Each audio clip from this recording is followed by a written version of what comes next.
xa nhảyឡើងចេញធ្វើការ ធ្វើការចេញស្អីញ៉ាទឹកនឹងវាណាធ្វើការដេកទៅ ចប់ លក់មុខភ្លៀតនេះណា បានណាសាណានេះបានប៉ុណ្ណេះអី ប្រាប់គេថា ដឹងថាប្តីពីណាទេពីណាបានទៅប្តីមានសំណាងហ្នឹង ចេញធ្វើការញ៉ាទឹកដេកងល់គ្នាសោះ ចប់ហើយកងត្រាជាមួយហាងគេទៅដើមស្ពៃនេះ រួចហើយ រួចចុះកងត្រារួចមានទៅលក់ឲ្យហាងណាក៏វាហាងគេណា លក់នៅហាងហាប់ឆន់យើងហ្នឹងតាំងហាប់ឆន់ អេមើលជាដើមស្ពៃដើមអីហ្នឹងរស់ហើយរស់ស្រួល អានេះមិនស្ពៃជីកទេ អានេះស្ពៃ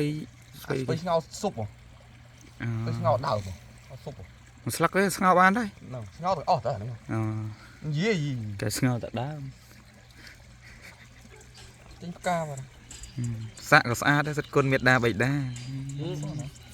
អេមុន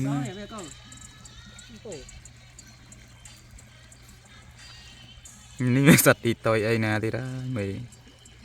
ទេសភាពគេឡើងអេម